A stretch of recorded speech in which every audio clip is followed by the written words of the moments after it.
with load Q. So before going into this problem, let us recollect what we are doing exactly in the previous problems, what we have done, and what is this stresses, what we are exactly calculating, what we are exactly trying to calculate. Let us recollect. Now we have done some polynomial expressions. We have solved some polynomial expressions, if you remember. So if you see the polynomial expression for the first degree, second degree, and third degree. So what is the polynomial expression, if you remember, for the first degree?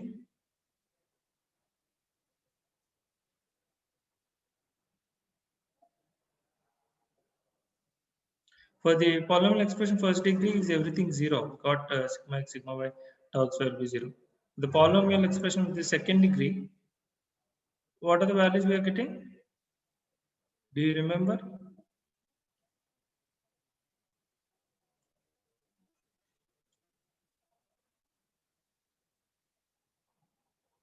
Yes, anyone? Does anyone remember?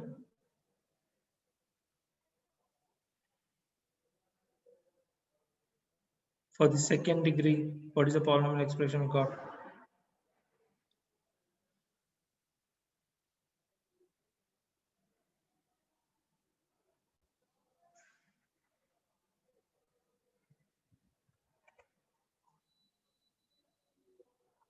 Okay, tell me what is this stress function? What is this stress function? What is exactly the stress function?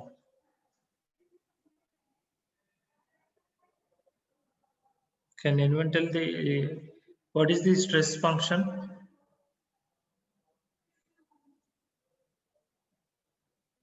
Array stress function.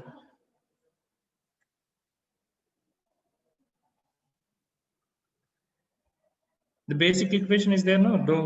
Dou power 4 phi divided by dou x power 4 plus 2 into dou Dou 4 power 4 5 by dou x square dou y dou square x square dou y square plus dou power 4 5 by 4 phi dou by dou y power 4 equals to 0. This is the function, stress function, that for the higher order powers we have created this, and we are applying these formulas in the different occasion wherever we want. So for polynomial of first degree, if you remember, we have taken phi 1 that equals to a1x plus b1y, and we found that sigma x equals to 0, sigma y equals to 0, tau xy equals to 0. For the polynomial of function 2, what is the polynomial expression for the function 2? We have taken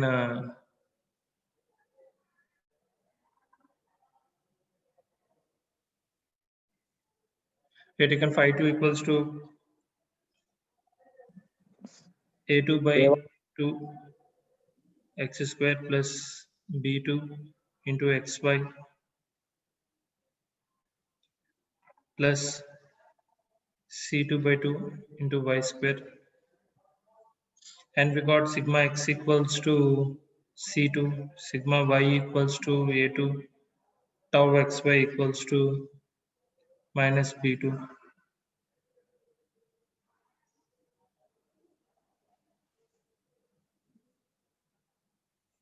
Do you remember? We found these values.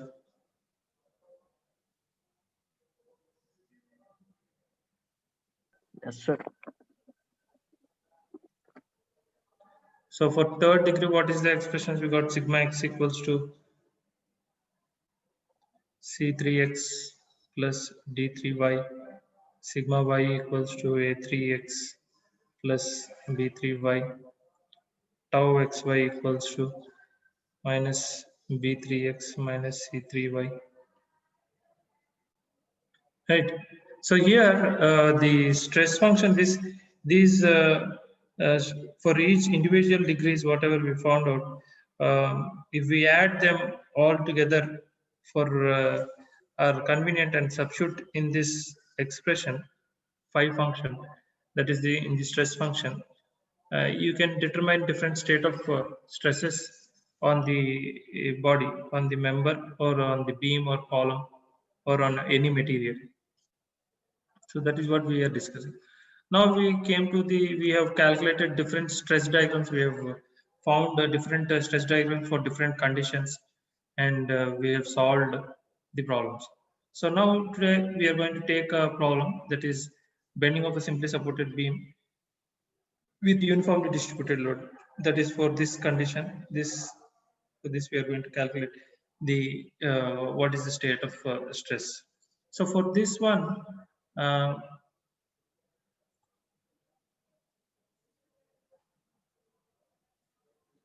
for this beam, we have to take first what are the boundary conditions for this problem.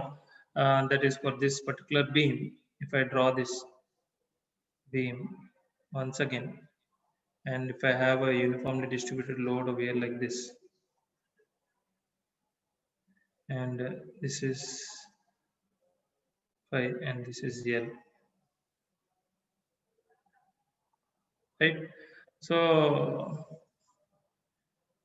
if we take this axis as x and y, so what are the boundary conditions for this? Can anyone say?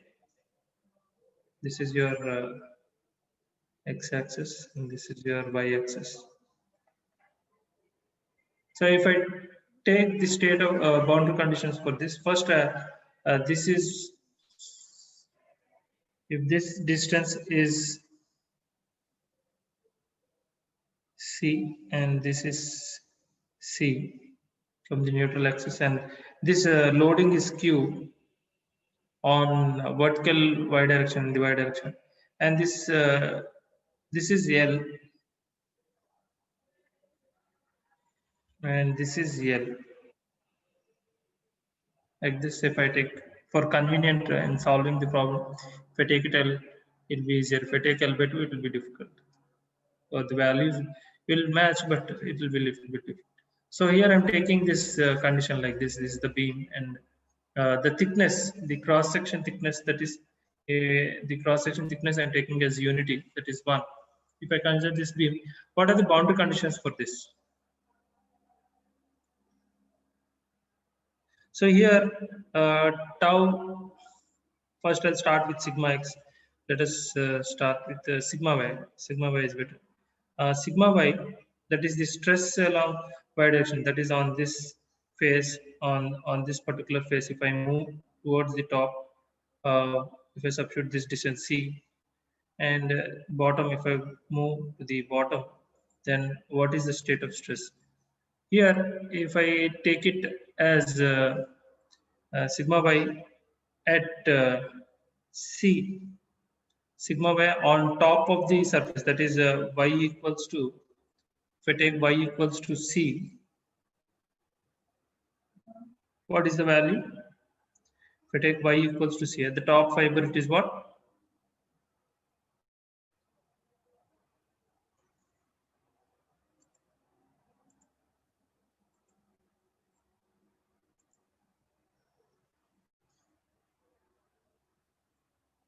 So if I take y equals to c, then the stress on the top fiber is what?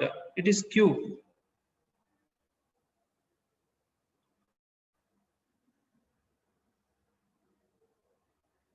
Okay, it is acting downward, so it is going to be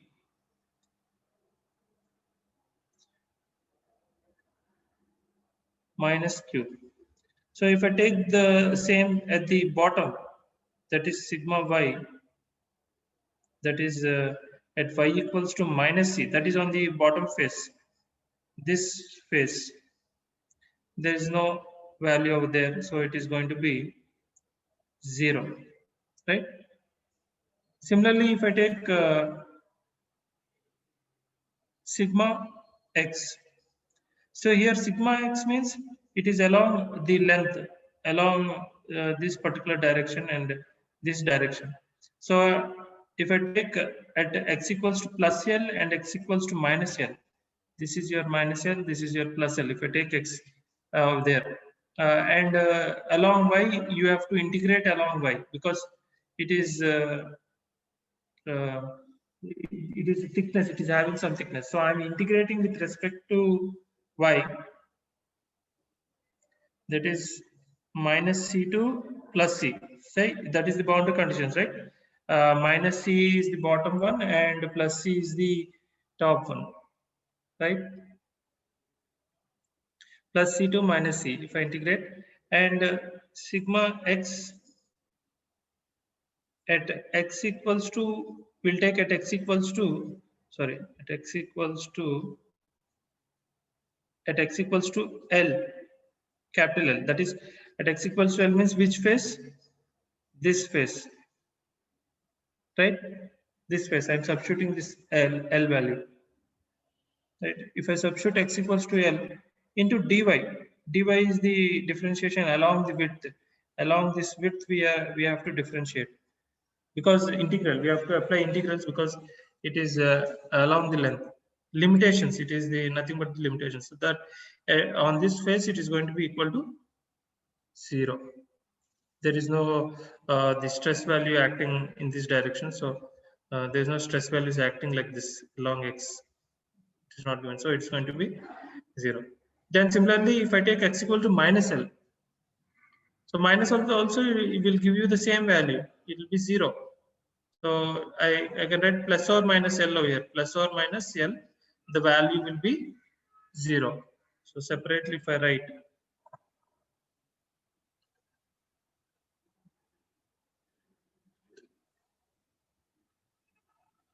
you can write clearly if I write over here, X equals to plus or minus L into dy, that is equals to 0. Right? If I then write integral, next is tau xy, that is the shear along the x face. So I want to calculate the shear along this face and also this face, both the faces. If I calculate the shear, is going to minus C to plus C, and it is going to be tau xy,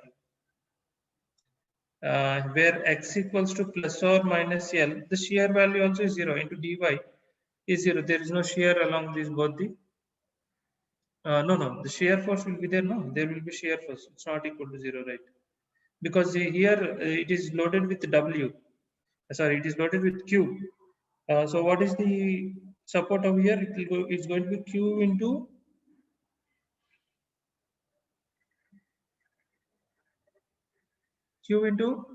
L is the support, right?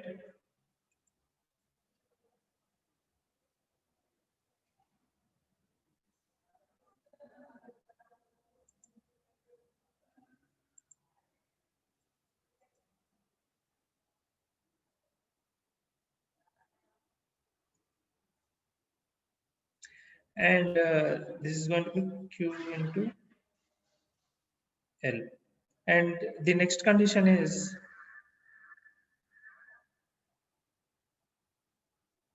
the shear force along y direction. You can take, this is my condition 1, this is condition 2, this is condition 3, this is condition 4, this is condition 5.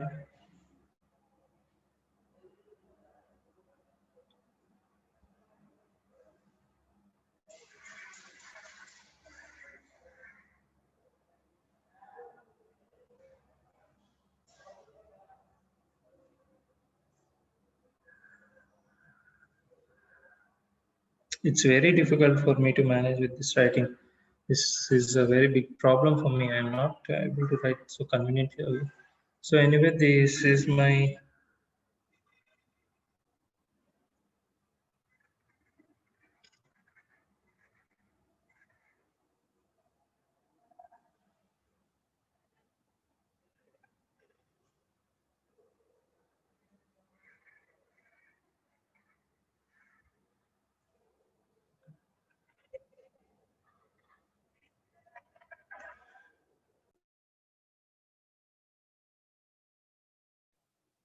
Yeah, on the top face of the beam, there is no shear force acting here, and also the bottom face, it is not acting. So it is going to be plus or minus C. It is going to be 0. Do you agree? So it is plus or minus C. It is going to be 0. This is the boundary condition. So you need to write the boundary conditions for 3 cases. What are they? 3 boundary conditions. First one is sigma x. Second one is sigma y. And third one is tau x y. So for this particular beam, the shear force along the y direction, this is your shear force, is 0. There is no shear force. So that's why in this condition it is given as 0. And sigma y equals to y. Sigma y means and top and bottom of the surfaces. On this top surface, that is on this surface, we have Q, right? There is a load Q acting on this surface. So it is uniformly distributed load. Like this it is acting, right? So on bottom surface there is no Q. So at C equals to at y equals to C, the shear force is Q. The axial force is Q. That condition is given over here. So it is equals to minus Q. And at y equals to C, it is 0. That is at the bottom surface, it is 0. Here the sign is different. Here they have taken it differently. The axis they have taken it bottom like this. Actually, they have taken the y axis bottom like this. This is your y and this is your x. So obviously this is minus y, the direction in this direction is y. So if they take it like this, then it is reciprocal. Okay. Then you have sigma x along both the faces, that is along plus or minus y, it is 0. You can see my cursor where at plus or minus it is 0. And shear along the x direction plus or minus, it is QL. Q into L, right? This is your length L, right? This is your L, and the force here, it is supported over here like this. Sorry, this like this it is.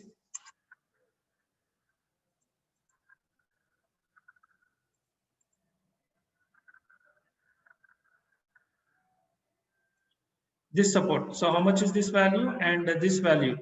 How much is this? It is QL by 2 or it is QL?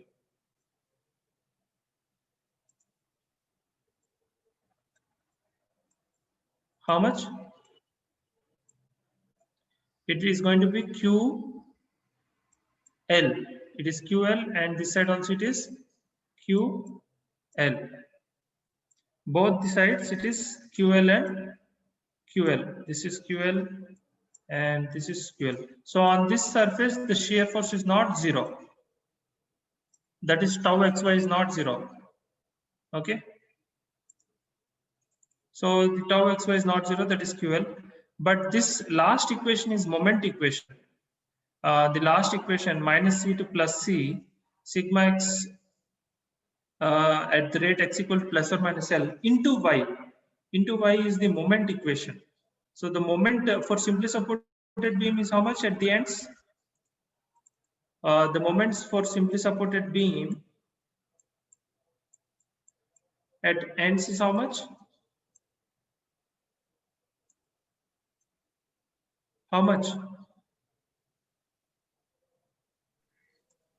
0, sir. 0, because it is simply supported beam, is going to be 0. So finally, we know these conditions. First of all, I did not create these conditions in the problem. These are the conditions that you should know before going into the problem. Before going into the problem, these are the conditions you should identify.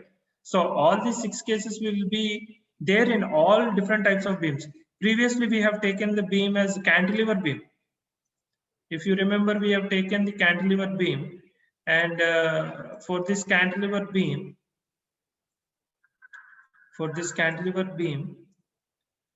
we have calculated the boundary conditions. We identified the boundary conditions. For this, with the point load at the end, we have done this problem. Go see this problem and see the boundary conditions for this. So I'll show you if you want that also. Here it is there. It is condition of. I'll share this material so that it will be easy. Here, this is the problem. So here in this case, they have used only the boundary conditions, two boundary conditions, sigma xy and sigma y. So you can write the boundary conditions, no problem. But let me see in this material also. Yeah, two boundary conditions they have taken. So third one, you can write all the conditions, but they are not useful over here. So they have not indicated in this material. So, but you can frame the boundary conditions and you can write. So for this particular problem, these are the boundary conditions. Now, the next important step is you should know the condition, the stress function. The stress function, as I've shared with you, what is the stress function equation?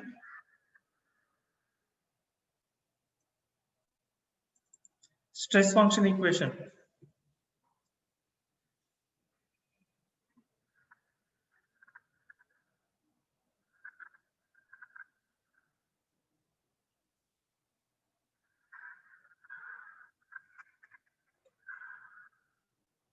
So the stress function equation is how much?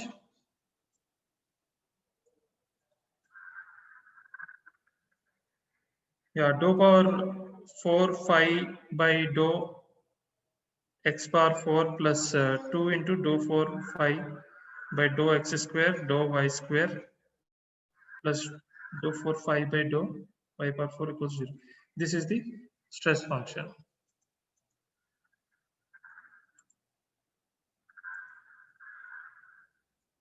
Now, using these stress functions and applying these polynomial expressions, that is,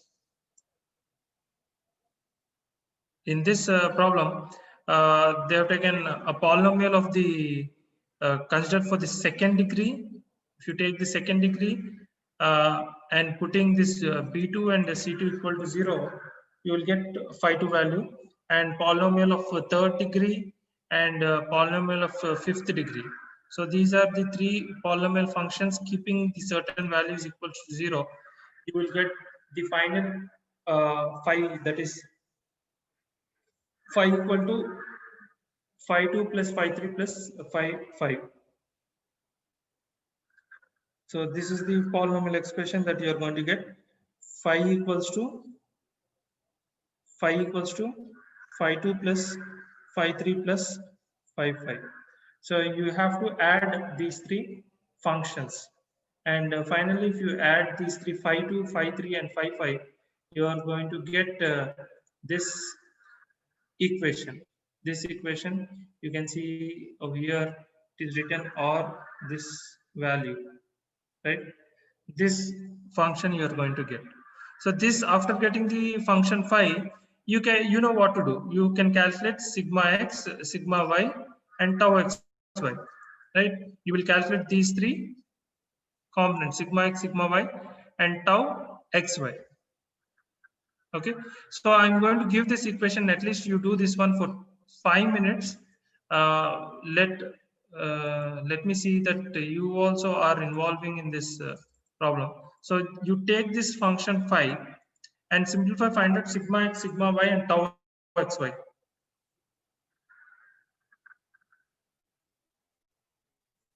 Are you able to hear me, students? Please take this function phi equals to a2 by 2 x square plus b3 by 2 x square y plus d3 by 6 y cube plus d5 by 6 x square y cube minus d5 by 30 into y square. So you take this function phi and find out sigma x, sigma y, and sigma tau xy, and tell me the values.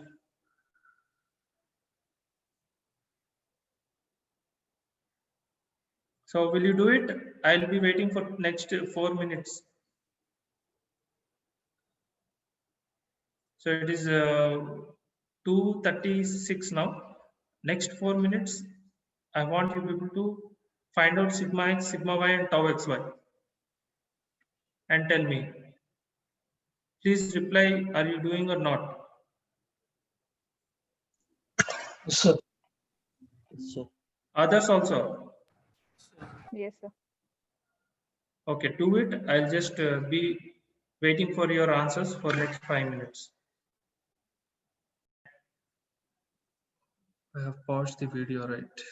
I did not record it.